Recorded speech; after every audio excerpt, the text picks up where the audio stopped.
donc évidemment ci loolu la ñu mën a sukkandiku. mais ci gannaaw loolu ñu xool réellement est-ce que am na impact aussi. ci population yi ci économie bi ak ci environnement des affaires ak yooyu yëpp. mais effectivement ci yooyu la ñu kii mais pour rectifier sax di woon perspective mais prospective. d'accord ci rapport boobu sax la ñuy dikkandiwaat li nga xam ne moom mooy banque mondiale mi ngi ñuy wax ne xanaa ñu liiral ko rek sunu téléspectateur xawma internet yi nga xam ne ñu ngi ñuy suivre ci Presse Afrique TV HD bi les rapports banque mondiale mi ngi naan la croissance économique du Sénégal s'est ralentie en 2022 dans un contexte complexe caractérisé par des fortes pressions inflationnistes.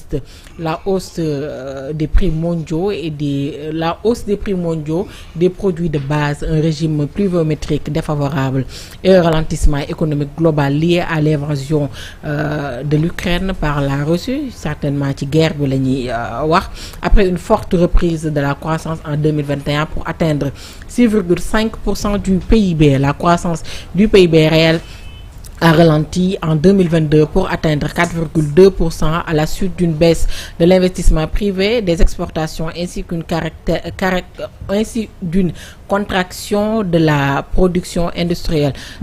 Professeur ci wàllum PIB bi ñu ngi ñuy wax ne bi ñu jógee woon ci 2021 atteindre na li nga xam ne moom mooy 6,5% du PIB sa xam-xam màcc ci économie sénégalais bi nga xam ne mu ngi déglu nan la mën a jàngatee yile chiffre. taux de croissance mooy. yokkute koom bi. diggante ñaari at. par exemple 2021 ak 2022. bu fekkee ne par exemple koom bi nekk na 100. ñu ñëw 2021 mu nekk 106. naan yokk na 6. am na 6 points yu ci yokku. donc loolu mooy koom bi vraiment mi ngi dox parce que koom bi aussi pour croissance bi am. comme ni nga ko waxee c'est sur l'investissement, c'est sur la consommation, c'est sur les exportations et cetera. Voilà donc loolu mooy doxal économie mooy doxal koomu réew. Mais comme ni nga ko waxee 2022.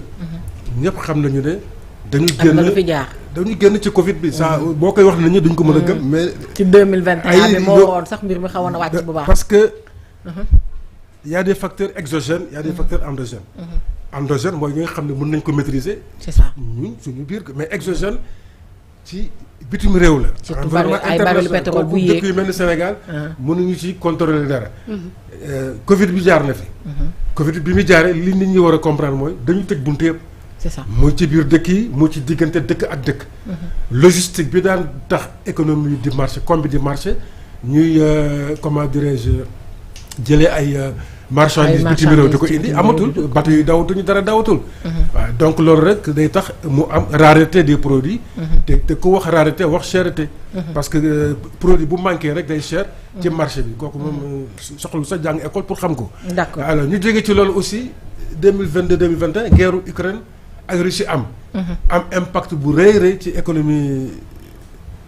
àddina bi yëpp yooyu dafay am répercussion yooyu am ci suñu dëkk ak ci suñu koom. surtout ñu dëkk yi nga xam ne suñu loxo taxu ko jot suñu gannaaw. alors donc effectivement dañ koy sentir.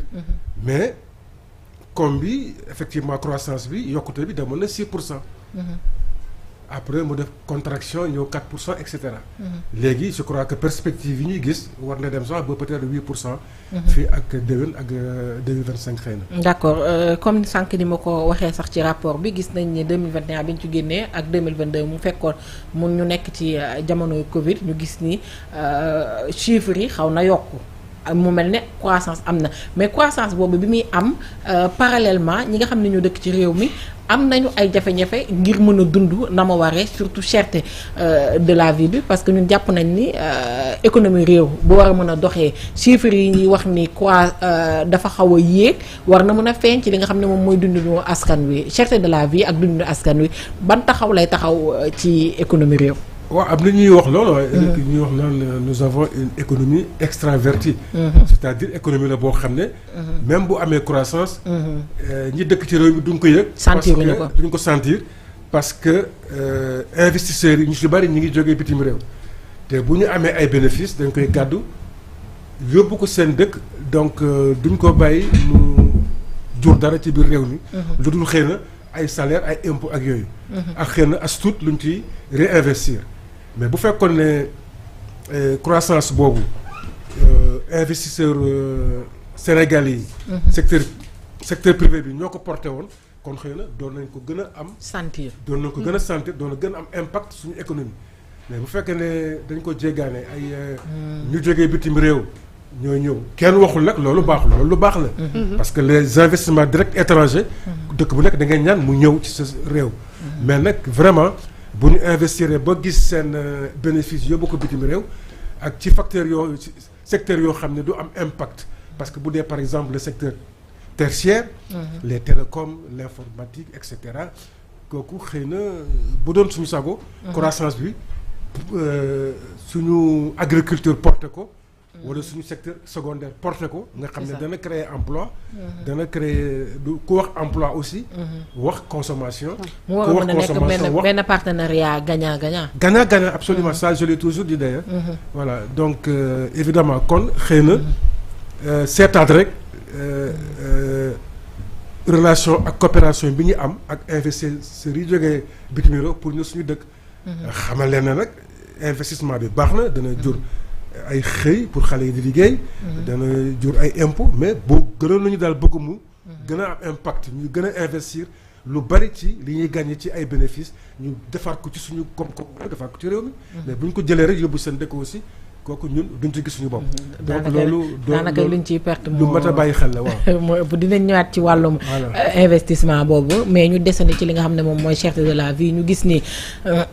dafa mel ni sax première sortie bi nga xam ne moom le président de la république def mu nekkoon veillu célébration 4 avril bi mi ngi ñuy wax ni li nga xam ne moom mooy dund na askan wi bëgg na ko ñogal mu mel ni sax dafay un discours sax mën nañu wax ni élogieux mi ngi naan les Sénégalais sont braves mais ils sont fatigués en attendant de nous des solutions contre la cherté de la vie bu président bëggee fexe ba dundinu askan wi ñoom fan lay jaar mis à part les subventions de l'État. gis nga je crois que foog ñu revenir mettre les pieds sur terre. ay que ñun dafa am aussi loo xam ne erreur la bu mag a mag. dañu foog ne ñun dëkk bu rëy lañu bu développé dëkk.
mooy askan wi subvention la ñuy def looloo ñu daloon ci affaire facture yi ba amoon collectif bu fi jug sax ngir xeex bile mbir parce que état dafa téye woon li nga xam ne moom mooy loxam ci bile mbir.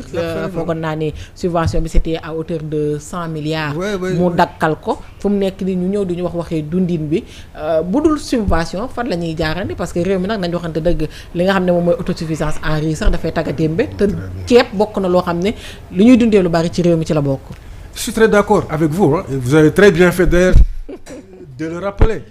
Parce qu'en réalité mënuñu dëkk ci subvention. ci subvention dafa war a nekk diggante diir ak diir. mais warul wéy. même bourse familiale yi ñu doon joxe. man ne war naa baax mais warul wéy aussi. bourse familiale dañ ko war a def juróomi at au maximum fukki at. parce que nit ñi aussi waruñ toujours di leen jox. parce que booy jox toujours nit xaalis. nga jàngal ko nu muy nappee ak yooyu. nee na sax je crois que moo gën. tout à fait. voilà donc mënuñu dëkk ci ay subventions. mënuñu dëkk ci ay aides. mais aussi. liggéey du rek nga xëy dem sa bureau wala nga mel ni Fana wala comme sama sœur bi ñëw toog si am na yeneen liggéey. dañu war a bàyyi di xeeb ay liggéey. par exemple jamono yi passé maa ngi dégg ñu ngi ngañ suñu frère guinéen di leen sànni xeer. mais ñoom defuñu àddina bi. kenn mënu tëj frontière. du ñun aussi dañuy dem ci dëkku jàmbur. tout à fait. Amérique ak France ak fanaan dafa jëm ut liggéey. te ñoom liggéey bi ñu fiy def am na importance boo xam ne ci koom bi xam nga sax nu mu toll. parce que ñoom ñoo yor distribution bi par exemple. c'est ça. de l'économie. est-ce que xale Sénégal yi nangu nañu def boobu liggéey. bizarrement la distribution de l'économie sax. mais ñoom man kese mi ñoom wax ñoo ak ko yow yore. man mi wax ak yow. sama nettoyage. jeune guinéen yi ñoo ko yor. c'est ça. sama coiffeur guinéen la. sama boutiquier guinéen la. donc ñoom ñoo yor koom bi bu ñu fi nekkuloon est-ce que xale yi Sénégal bi dina ko Sénégalais yi di bañ ñoom ñoo mais koy duñ ko def. yor. ba pare bu ñu jógee yow di attaay suba ba ngoon di wax di bind ci internet bi di saaga nit ñi di wax lu leen neex te nanguwuñu liggéey. mais nañu dem liggéey wala ñu dem ci àll bi ut man waxoon naa fi ñaari yëf. nee naa waxoon naa ko sax fii laa ko waxee woon xale yi ñuy bàyyi ñuy dem par exemple Espagne. di am ay comment dirais-je contrat de travail. par exemple des fois pour ñetti weer juróomi weer dem ci tool yi. mais loolu fii am nañu suuf parce que am na ñoo xam ne. c'est ça. investisseurs yoo xam ne ñu ngi ñëw pour leb suuf fii. pour mën ko valoriser pour mën fi bay. donc xale yi bu ñu leen joxoon suuf. jox leen xaalis dimbali leen ci affaire par exemple ndox ak yooyu mais kon la ñuy uti Espagne mën nañ ko am fii. te xaalis bi fii lay des koom bi dana jëm kanam. ak pêche bi waxoon naa fi aussi fii laa ko waxee. même gaal yi ñu naan dañ koy moderniser man dama ne woon dañu regrouper. pêcheurs yi. au niveau des quais de pêche fu mel ni Kayar Casamance Dakar mais jox leen investissement yoo xam ne quai bu nekk di nga am lu néew ñetti chalutiers yu mag a mag. yoo xam ne bu ñu demee en haute mer dinañ mën a concurrencer. chalutiers yu jógee ci dëkk yu am doole yi. di ñëw di yàq suñu koom ci géej gi ak yooyu. donc yooyu c'est des volontés politiques aussi. kon de là vous voulez dire également que lu weesu li jëm ci wàllu migration lu jëm ci wàllu fuite des cerveaux également doonu lu nga xamante ni baax na ci le pays. mais yooyu yëpp benn la rek parce que effectivement fuite des cerveaux c'est-à-dire migration la si c'est ce que Sarkozy appelait l'immigration choisie. c'est de la migration intellectuelle. c'est ça, intellectuelle surtout. et puis am na loo xam ne moo gën a garaaw loolu parce que ci jamono yi passé amul sax 1 an ñi ngi encouragé en France pour. médecins yi africains yi ñëw en France parce que amatuñu ay médecins yu doy. te bu ñu ñëwee dañ leen di embaucher rapidement. mais duñu am les mêmes avantages que les médecins français kooku aussi. c'est ça du exploitation. te ñun ñoo gën a soxla ay médecins koo gis. donc loolu migration la xale yi jël gaal yi aussi migration la. war nañu seet naka lañu koy fajee. mais am na loo xam ne nag aussi wax naa ko ci Soleil. ak ci Walfadjri bind naa article bu rëy rëy. mais ñi ma ci fellu bariwul. ay tubaab rek ñoo ma ci fellu parce que dama ne am na problème boo xam ne bu ñu ko réglé wul Sénégal ça fera un effet boomerang lu ñu dugal ci koom bi. day mel ni mosuñu def dara. c'est la natalité. nous sommes un pays de 18 millions d'habitants l'âge médian c'est combien 19 ans la ñu wax. 19 ans. c'est-à-dire que moitié population bi am nañu 19 ans. mais ban dëkk moo mën a régler boobu problème. 19 ans xam nga mooy lan c'est-à-dire que 8 millions de Sénégalais ont moins de 19 ans. Ils ont besoin d'école, ils ont besoin d'université, ils ont besoin. te ñi ci jàng bariwuñu. ñi jàngul foo ñu dugal ay mécaniciens lañu dafa bari loo xam ne dafa compliqué donc à un moment donné. foog nga stabiliser. contrôler sa population. doo koy contrôler par peut-être le contrôle du taux de natalité. kenn waxoon na koy def pour toujours. limitation de la naissance. mais professeur da nga bëgg pas limitation mais contrôle. mais professeur c'est-à-dire que doo ko def excusez-moi doo ko def pour toujours. da nga koy def sur une dizaine d'années. kooku Chine defoon na ko fi. que Chinois yi bu ñu bàyyi woon seen taux de natalité dem mais kon tey kenn waxtu ko. mais professeur boo nee contrôle de natalité nan la ñu mën a déggee li nga xam ne moom mooy contrôle de natalité. xam nga par exemple temps parti socialiste temps Abdou Diouf ak Senghor. am nañ lu ñu doon wax ASBEF. association sénégalaise pour le bien-être familial. te jigéen ñi ñoo ko géré woon ay sociologues ay infirmières ay sages-femmes xale yi jigéen ñi kenn du leen bay ñuy demal seen bopp kenn du leen encadré. mais loolu mooy wàññi njur gi. waxuma kenn du am doom. ma ne mais mooy wàññi njur gi. contrôler ko rek ci benn période de 10 ans par exemple. xale yu jigéen ñi ngi am doom te am ñu jëkkër. xale yu góor yi ñi ngi wër di ëmbal di am doom te amuñu moyen. non mais non te amuñu moyen yoo xam ne mën nañ ko gérer mën nañ ko kii. dañuy teg coono seen ay waajur. teg coono état bi. parce que c'est des gens qui sont plus ou moins improductifs. et il faut les prendre en charge. c'est ça sur le plan de la santé. sur le plan de l'éducation entre autres. li may wax. duñ ko gis tey. mais. bu yóbboon nañ ma ci ngañ. dañ ko gis tey mais fekk 10 ans 20 ans dinañ ko gis danañ di waxoon na. c'est toujours comme mais ça. mais professeur loolu ça ne sera pas du tout facile on risque. mais justement on restera toujours dans des problèmes avec les religieux et autres. mais justement nit ñi loolu la ñuy daw. mais diine waxul aussi boo amulee ngay di am ñeenti jabar di. ah loolu moom dëgg la moom. am na ñoo xam ne par exemple. entre nous. ñun man yéen et cetera ak ñeneen ñi. c'est ça ku ci am 500 000 francs de salaire. 800 000 1 million. yaa ngi xalaat.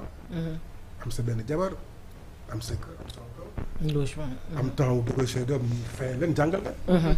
espacement de naissance et cetera. am na ñoo xam ne 100 000 francs la ñuy am. dinañu am ñeenti jabar am 10 gosses. mais il faut dire la vérité en général.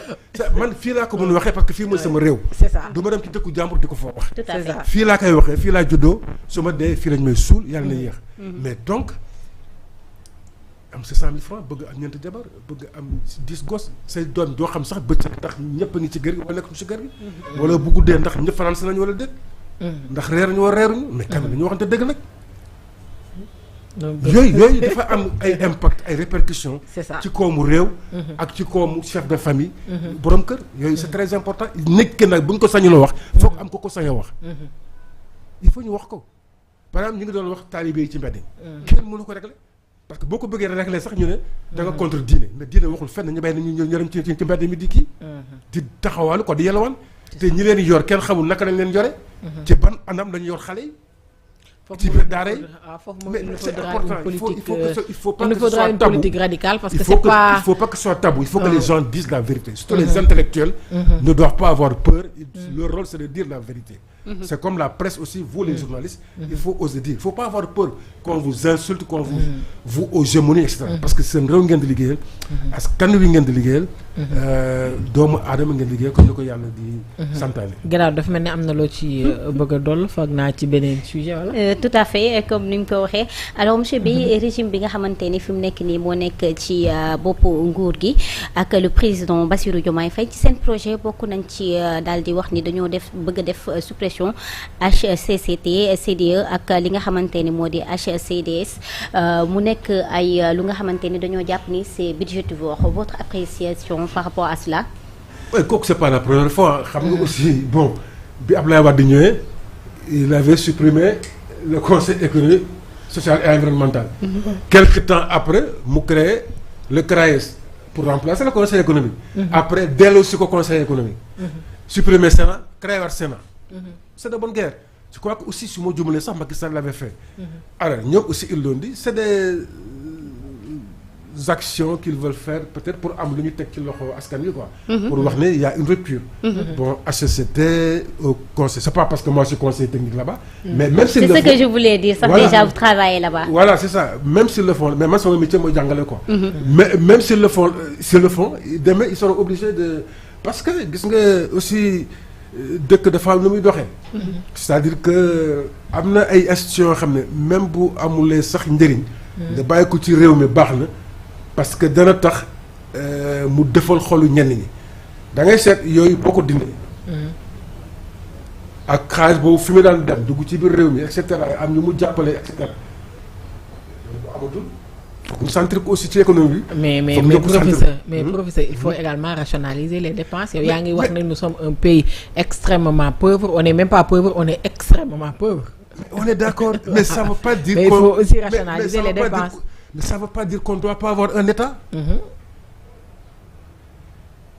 le Mali le Mali a un Sénat, un conseil économique. C'est ça. nga dem Guinée fan mais si on veut se comparer à des pays on doit se comparer aux pays voisins.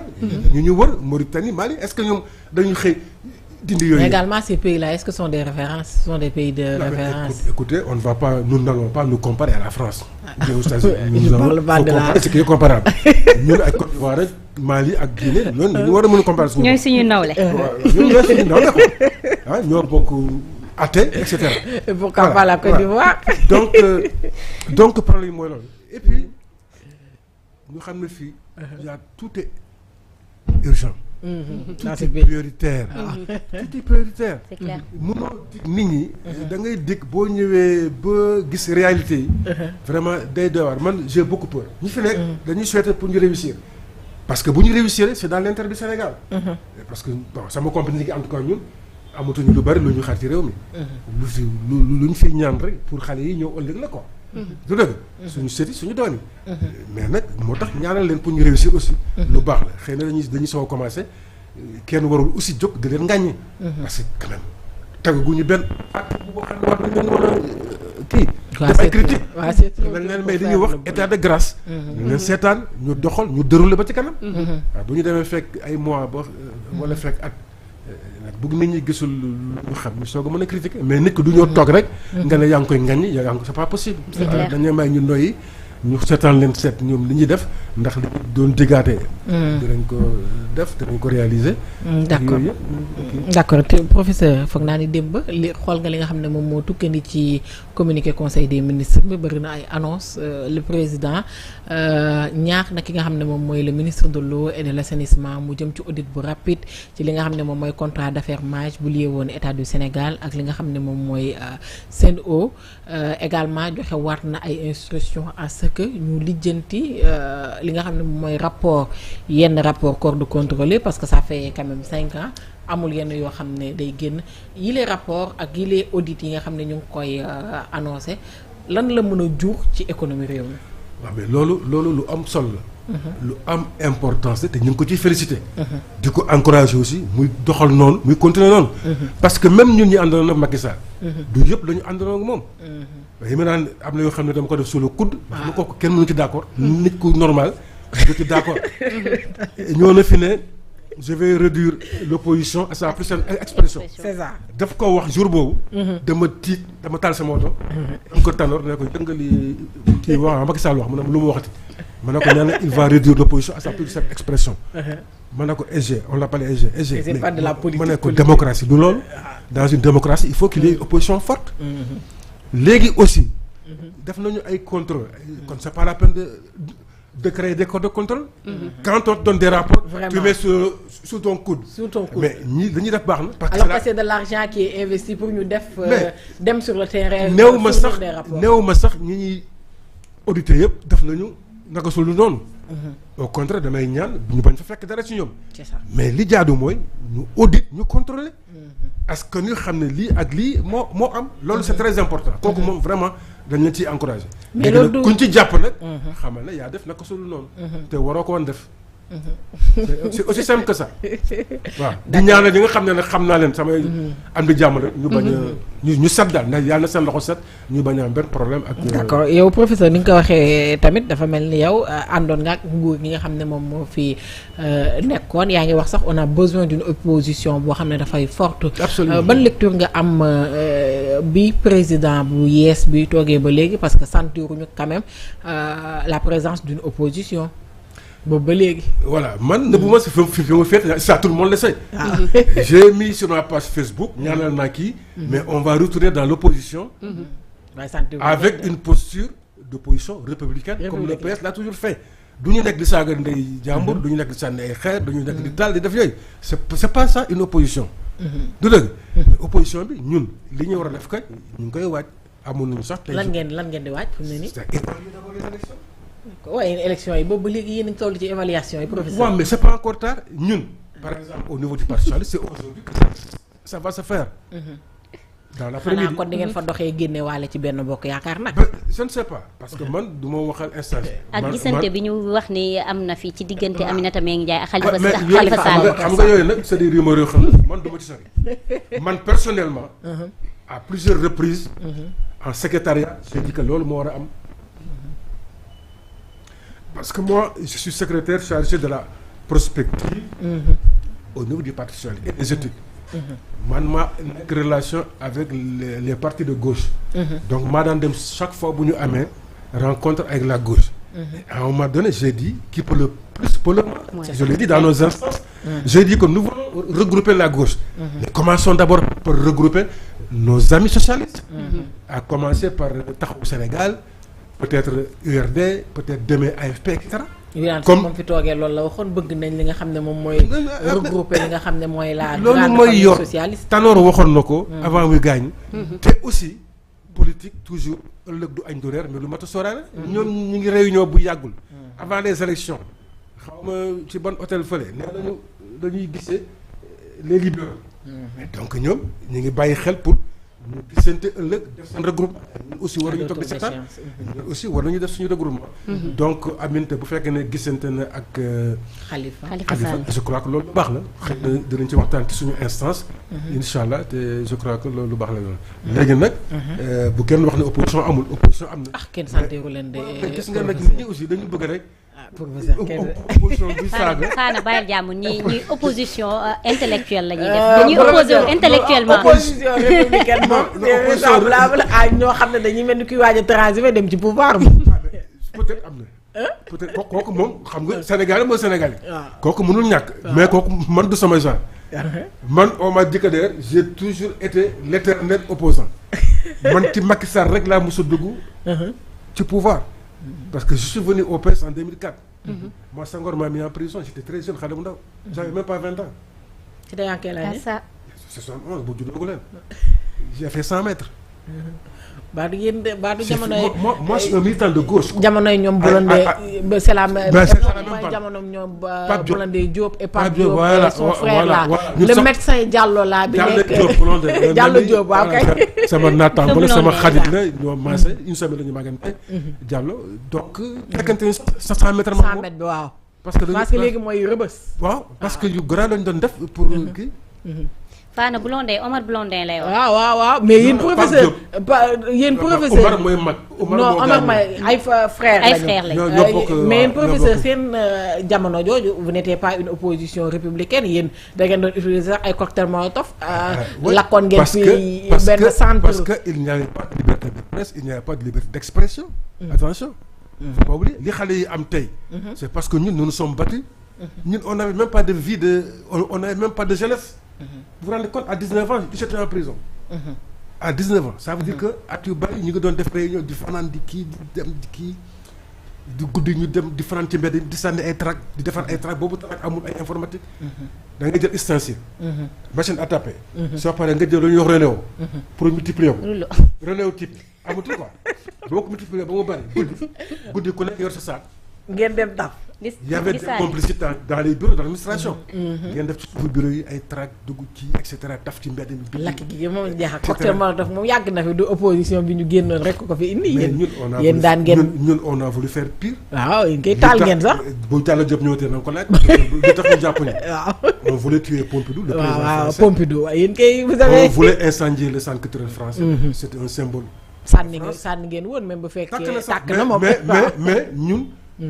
dañu mujj ñu woon d'accord. ci réunion bi réunion 18h ba minuit. ñu ne comme que y a beaucoup de services secrets français qui sont à Dakar. à l'époque c'était les hippies. mooy borom pantalon yi kii simis. parce que Pompidou moo doon ñëw. simis à fleurs yi.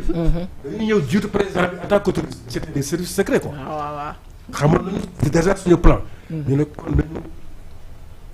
renvoyer affaire bi mënuñu ko def bu ñu ko defee dinañu jàpp. bon day war a dem seen kër. ndekete ñoom continué nañu réunion bi. ci guddi gi ñu dem taal centre culturel mais ñun comme que ñoo bokkoon mbir mi. mais bokkuñu ci action yi. mais duñ leen seetaan ñu jàppal leen lendemain génn bindu fu nekk ci Dakar libérer nos camarades et cetera sànni ay tract ci la ñu sax war jàppee encore yóbbuñu. ñun tam ñu fekk ji gars yi foofu. voilà donc quand on parle de lutte. lutte bi commencé wul léegi de. c'est ça. commencé na ci taw ñoom Lamine Senghor. commencé ci ñoom Massoud Diop. commencé ci ñoom Seydou Sissoko. PA yi Abdoulaye Bathily et cetera ak ñun ak ñoom Mamadou Diop Decroix lu mu dajul amul. Decroix bi ngay gis. waaw lu nañ ko sa armée. waaw lu ne daal dañoo waaw moom it yóbbu nañ ko armée. ak Landing Savané ak ñeneen ak ñeneen. li ñuy sonn. sacrifice yi ñuy def moo tax xale yi tey mën a. mais professeur boobu jamono jooju tamit également Mamadou Dia on avait l'impression que comme Macky Sall la rek réduire na l'opposition à sa plus simple expression Mamadou Dia. Feu Mamadou Dia Mamadou Dia ak Senghor ñoo àndoon. xam nga on venait d'accéder même à la souveraineté après internationale. am na yoo xam ne bëgguñu ko woon te à l'époque le monde était divisé en blocs. C'est ça. Les pays de l'Est les pays de l'Ouest. Donc la rivalité était très très importante. même si bu fekkee refaire na son donc image les avec Français voulaient la prison. garder leur territoire. Donc dans les ex-colonies. bu ñu gisee sax koo xam ne da ngay bëgg wax affaire socialisme révolution foog ne da ngay dem Union soviétique ñu faagaagal la alors Mamadou Dia. mais yéen it soupçon yooyu la mais professeur yéen it génnoon ngeen dem defi ay yenn cours xaw ma ci affaire nu mu tuddati sax génnoon génn réew mi dem defi woon yeneen cours de professeur su ma juumul. def ay. génnoon leen réew mi def yeneen cours. non waa PA yi. waaw ñoom ñoo amoon ay bourses. waaw pour seen jeunesse di dem jàngi Union soviétique Tchécoslovaquie. waaw ay ñoom Ibrahima Sène foofu ñu jàngee Tchécoslovaquie. bu PIT mais ñooñu waa PA yi la. waaw ñi nga xam ne ils avaient des relations très poussées. avec l'Union soviétique. waaw ñun nous étions de la gauche mais proche de la Chine. d'accord. ñun nous étions proche de la Chine ak ñoom Pape Diop. yow professeur mais Fana bi dafa invité mel waat ne ñu courant yaatal ci yooyu loolu. noonu tey aujourd'hui dañu dem malheureusement. kooku gisatuñ ko au Sénégal. c'est l'autre Thiam de Rewmi qui n'est plus à Rewmi d'ailleurs. waaw moom it bàyyi na. Elle m'avait invité une fois. J'avais voulu lui proposer effectivement une émission sur ça uniquement. Pour nous parler de l'histoire de la jeunesse de l'époque, de la gauche. yóbbu fi ay et cetera yooyu amoon na fi fii xale yi waruñu yaakaar ne rek li ñuy def tey dañu jëkk. gars yi danaa yaakaar ne opposition bi léegi la gën a. mais attention seen génération jàll na fi li ñuy liggéey ak li ñuy def Wade jàll na fi li ñuy liggéey ak li ñuy def moo tax tey ñoom ñu mën a def li ñuy def. parce que bu njëkk lañ daan voté. amul isoloir. bu njëkk. da ngay voté amul isoloir. c'est ça. mbañ gàcce amuloo.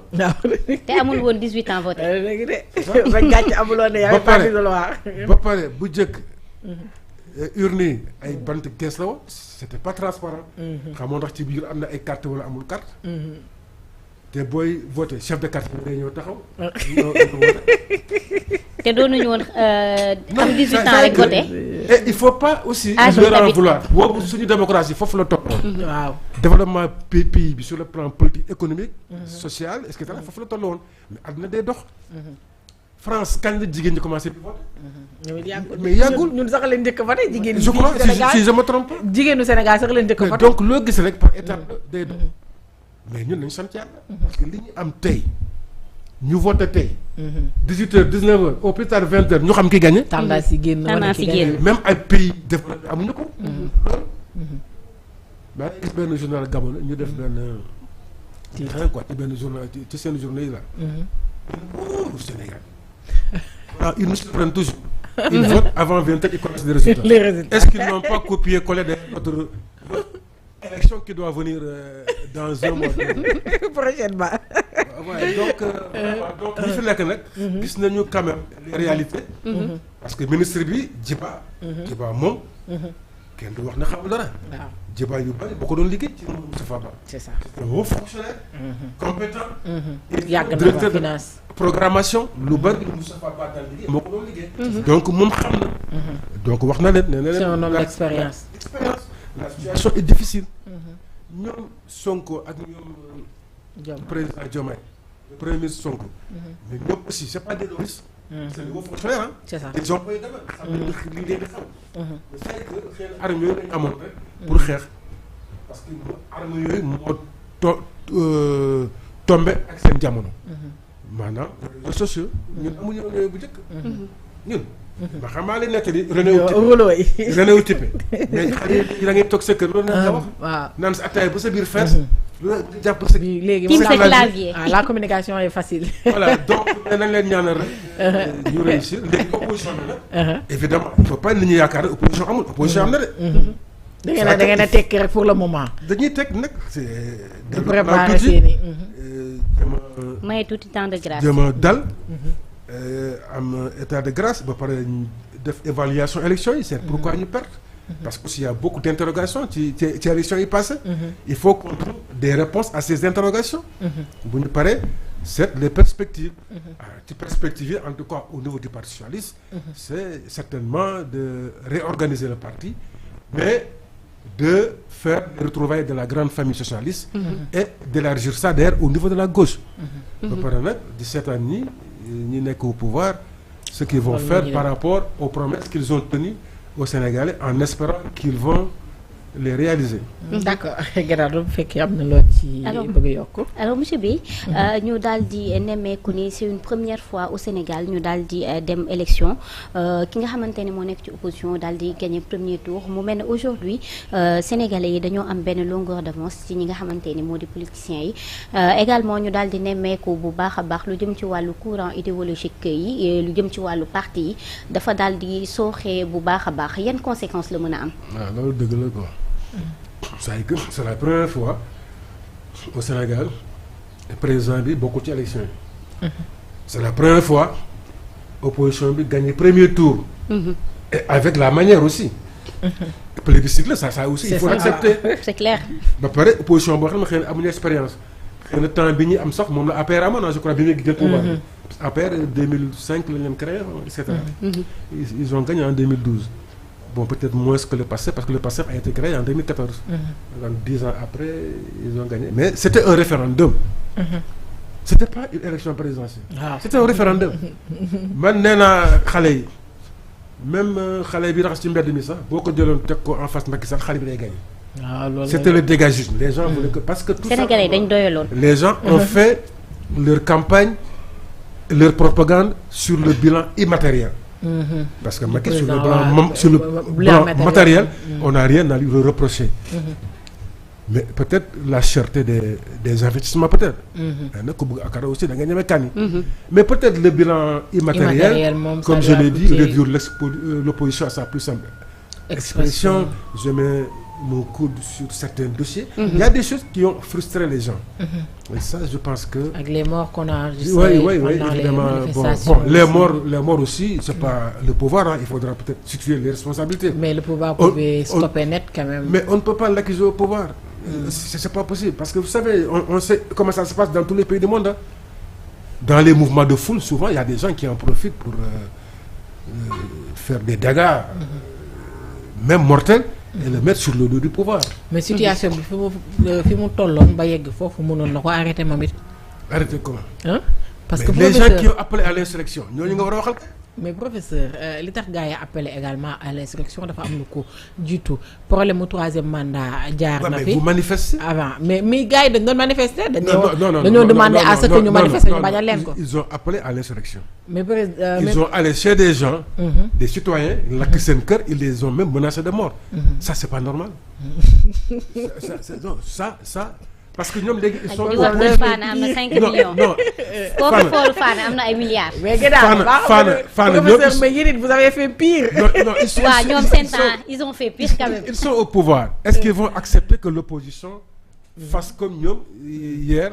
ils ont fait hier yaakaaruma ko moom. ah mais ils ne le voudront pas. c'était une révolution yaakaar naa ni jàll na fi te du fi amaat quand même. attention ku doon faire. mais opposition républicaine bi ngeen bokk xanaa. non mais attention.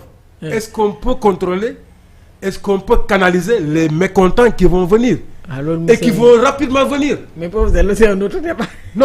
Non, qui vont rapidement venir parce qu'ils ont fait tellement de promesses que ces gosses-là, ils meurent d'envie de voir des résultats entre les mains. Immédiats. Moo tax l'état de grâce ne va pas durer 1 an. Ne va pas durer fekk 6 mois. Fekk 6 mois bu ñu gisul dara. Ils vont reprendre les pirogues pour aller en Europe. Fekk 6 mois bu ñu gisul dara il y aura du bruit. Léegi nag il faut encourager au contraire la nouvelle opposition ñun ñu mën leen canaliser en respectant l'opposition et en encourageant l'opposition à être une opposition républicaine. Parce que bu ñu leen bàyyee si on ne les contrôle pas. Comme je vous ai dit. L'âge médian est 19 ans. C'est-à-dire nous avons 8 millions de jeunes peut-être la majeure partie désœuvrés, ñooñu aussi on ne peut pas les canaliser, l'État ne le pourra pas, ça c'est clair. Un autobombe social. L'État doit le faire en intelligence avec l'opposition. Je crois que loolu mooy réew. du dëgg waaye ñu nga xam ne jëm kanam. d'accord bu ñuy defee ay confrontation État ak opposition mu nekk encore division boo xam ne comme ci année yi passées les gosses là on ne pourra pas les canaliser alors ils seront à la merci de forces yoo xam ne ils sont des forces incontrôlables. mais Fana loolu est-ce que dina yomb jamono ju nga xamante ni ñoom xale yi à tout moment mën nañ leen fee tegalaat seen passé. loolu de moo ci. tegalaat kan passé. ni ngeen doon opposé woo. vous savez. non pas du professeur. C'est que les gens oublient. Les individus ont une mémoire. Mais les peuples n'ont pas de mémoire. Non, ils vont tout de suite oublier. Au contraire mën nañu ne sax. bu ñu xamoon Macky Sall du dem. Ils peuvent le dire dans moins de 6 mois. moo tax ma ne ñii ils ont intérêt à réussir loolu moo ñu fi daloon bi Macky jëlee pouvoir ak Wade parce que ministère yi nga xam ne dénkoon nañ ko Karim Wade ñëpp ko doon gaaññi bi Macky ñëwee indi reddition des comptes ñëpp ci kontaanoon à la suite ñu dem Karim Wade tëj géeg nu mu tudd di sax milliards yi ko laaj yëf yi bari les Sénégalais dem ba mujj gi dañoo maar ci beneen mbir ba naan Macky dafa bëgg a faagaagal un adversaire politique. Professeur je suis tout à fait d'accord avec vous ci point boobu gannaaw dafa mel ni waxtu yëkkati jotaay jot na waxtaan bi quand même neexoon na professeur revenir na ci passé boo xam ne nag gannaaw dafa mel ne dafa nostalgique nag. waaw il faut que ma invité waat ko ñu yaatal parce que dëkk pour mu avancer. foog nga appuyer tu t'adosses sur ton histoire. waaw. taxaw ci sa présent. pour mun xool sa avenir. c'est ça. mais boo doo ñëw rek yaakaar ne lépp mi ngi soog a wàcc tey vous êtes des messie. c'est ça. non c'était un processus. li am tey c'était un processus. la preuve en est que docteur Diallo mi ngi cootu ñoom Sonko. mi ngi noonu waaw. Madiaye Mbodj. mi ngi cootu ñoom Sonko. Madiaye était à Agi. et cetera voilà donc nous sommes éparpillés quoi. ñu dugg fii ñu dugg fii. ñii dem ci gauche bi ñuy dem mais c'est des luttes qui remontent à très loin. depuis Lamine Senghor. avant même Majhemout Diop Seydou Cissokho et autres. jusqu'à ñoom Abdoulaye Bathily Landing Savané Mamadou Ndoye Mbaye Diack ndeysaan ak ñeneen ko non professeur man dinaa leen regrouper ñu def émission bu yaatu gëdaadoo ci lii non ñun on avait même voulu faire document collectif waaw j'en avais parlé à des gens mais à défaut de ça j'avais dit à Fatou Ngom Thiam qu'on fasse émission à la radio bien même à la télé. À la télévision. Surtout ça peut faire l'objet d'archives mémorielles quoi pour xale yi ëllëg. comme vous êtes là. ci yéen a war a mën a waaw comme vous êtes là yéen a war a mën a témoigner seen bopp seen histoire mais ça a été un grand plaisir dalal fi ki nga xam ne moom mooy le professeur Beye nekk économiste nekk également un politicien ndax ma nga fële ca socialiste yi gannaaw di ko jaajëfalaat bu baax a baax.